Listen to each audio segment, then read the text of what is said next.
So, good morning, Deng. I am Jonah May S. Modesto from 3rd year BSTSS. And before ko mag-start sa akong ihatag na result sa imo is may I know your personal details like your name, age, section, and kung asa ka na lugar, taga-asa ka. My name is Junel Eitanyo from Carmen, North Cotabato.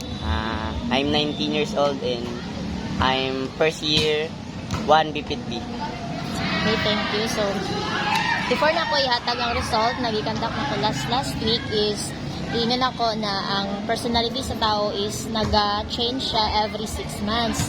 So, kung ano man ang result na ihatag mo karon is hindi siya ingon na mauna ni imuhang personality.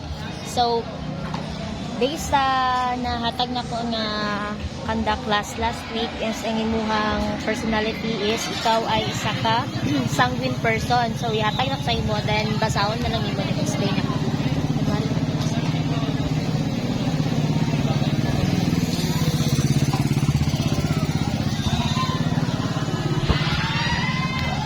Okay.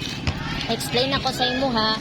So, may arat na 4 personality which is the choleric personality, melancholic, sanguine, and phlegmatic. So, ang imuhang result is ikaw ay sanguine person. So, ang sanguine daw is a personality that characterized by disposition, cheerful, and lively energy person. And generally positive in everything and optimistic person outlook in life. Sanguine individuals tend to be highly socially and extrovert person ka daw, kumbaga mahilig ka makihalubilo, and also enthusiastic person, posing and contagious of sense of humor, kumbaga may initiative person ka, and that makes the life of party person ka daw, and they are usually creative person, imaginative, and tend to be a very entertaining person. So, ang sanguine personality is my strength and weaknesses. So, basahon ako ang strength and weaknesses sa imuhang personality. So, first is strength of sanguine personality is a social skill ka daw na pagkatao. Then, optimism, kumbaga outcome ka about sa imong future. Kumbaga may future ka na tao.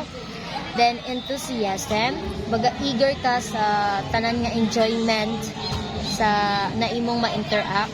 Then, creative person, charisma, kumbaga attractiveness ka na pagkatao or talented. Adaptability, kumbaga you are able to adjust sa mga ma-encounter nimo na condition. Energetic person, cheerful, tagaina, and confident ka sa imong sarili. Talkative person ka, and easygoing, kumbaga dali lang ka maduulan na pagkatao, nang dali ka pangayuan og mga kinahanglan sa imong mga classmate, madali ka lang easygoing. Then ang weaknesses sa sanguine personality is lack of focus, dili na sa imong mga ginagawa, kumbaga sa usahay sa school, lack of focus ka.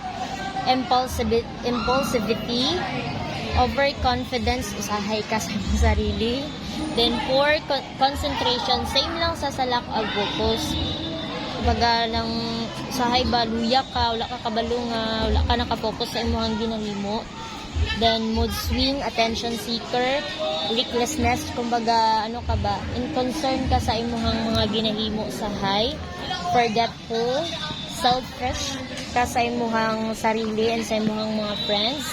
And shameless person ka, kumbaga nasty person ka sa sa imong mga classmate, kumbaga dili sa imong mga classmate sa tanan, kumbaga wala ka huya ba usahay ang shameless person. So ang question ko is, as a first year students, may mga na-encounter ka ba or na-feel na mga pressure or stress about sa imuhang study, mga hindrances, or imuhang sanguine man good is sa weaknesses mo is lack of focus ka, and diri man good for concentration ka, hindi lang sa imong pati sa klase nga na ba. Kumbaga may mga hindrances ba sa imong sarili, sa imong pag-eskwela? Naka-experience ka ba nga na-stress ka sa Meron. pag-eskwela? Meron, that time kasi is, lack of finance ba kay dang sa boarding house, may ginabayaran pa ko, tapos sa kuryente, tapos financial, hindi pa kayo ko financial stable ba, so that time, nag-pressure ko kung mabaydan ko ba to, pero nag-convert sa akon sa eskwela, na may pasahon pa ba, tapos may baydanan pa dito, so nag-pressure ko kung unsa akong unahon, akong boarding house ba, or ang akong baydanan sa school. Yun lang. But sa imong mentally, sa physically, sa school, Okay lang. okay lang, carry Yung mo lang. ginapan ko lang. Adjust pa. Adjust. So, ang ano ko lang is, always lang i-enjoy ninyo ang first year ninyo nga life. Kay Yes dira po. pa ninyo na feel ang, nga na-enjoy. Pag second year, third year, maka-enjoy lang ka mo, pero hindi na gaano ba. Then, kana lang, ay, may pangutana pagali ko, ang personality ba na ano ko conduct is nag-match ba sa imong personality? Yes po, yes po. Nay nag-match siya o sige. Kana lang, then thank you so much.